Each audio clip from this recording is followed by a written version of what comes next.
Perkenalkan, saya Andrianto Gideon Golo dengan NIM 1823230006, Prodi Akuntansi. Kali ini saya akan mengerjakan tugas dari penganggaran perusahaan, yaitu mempresentasikan sebuah makalah. Dulu dari makalah tersebut yaitu laba dari transaksi antar perusahaan persediaan, tunjangan melonjak 70%, tasmat pastikan stok barang aman. Bab 1, pendahuluan. Latar belakang dari masalahnya yaitu dampak COVID-19 berimbas pada semua sektor terutama ekonomi, yang mengakibatkan lambatnya pertumbuhan ekonomi dan tidak hanya di Indonesia, negara lain juga merasakannya. Ditandai dengan memburuknya kondisi lingkungan eksternal dan melemahnya permintaan dalam negeri, seiring dengan menurunnya sentimen bisnis dan konsumen. Terjadi bersamaan dengan menurunnya harga komoditas dan gejolak pasar keuangan. Hal tersebut sangat merugikan perusahaan industri, dibuktikan dengan hasil survei internal MOKA yang menjelaskan industri yang terkena dampak penurunan pendapatan yaitu industri F&B, jasa, dan retail.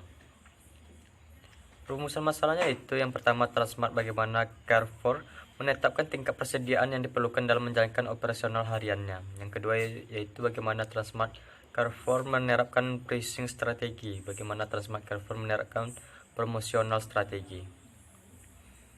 Tujuan makalah yaitu tujuan yang ingin dicapai dalam pembuatan makalah ini adalah untuk mendeskripsikan dan menganalisis strategi yang digunakan oleh Transmart Carrefour dalam memenuhi stok barang pada saat penjualan meningkat.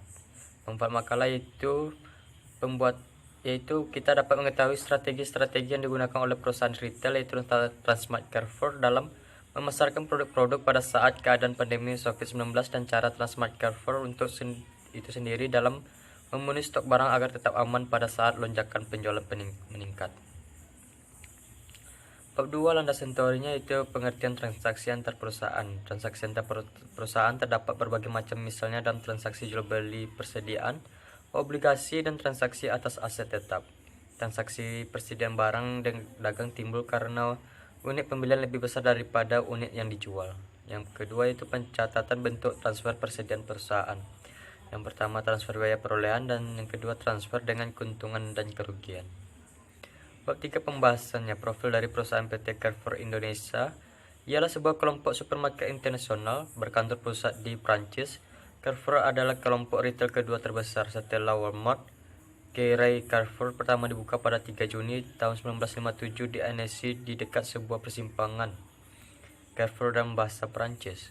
Kelompok ini didirikan oleh Marcel Fournier dan Louis Dufray. Hingga kini, gerai pertama ini adalah gerai Carrefour terkecil di dunia.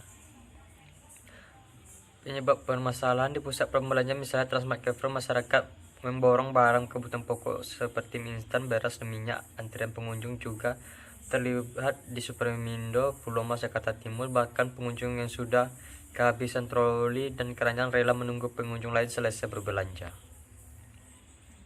Kesimpulannya itu pada awal Maret 2020, pemerintah resmi mengumumkan virus corona telah masuk ke Indonesia setelah 2 warga Indonesia positif terjangkit corona yang menyebabkan masyarakat panik dan melakukan aksi borong sembako atau panic buying untuk memenuhi kebutuhan sebelum dikeluarkan perintah lockdown atau tetap di rumah.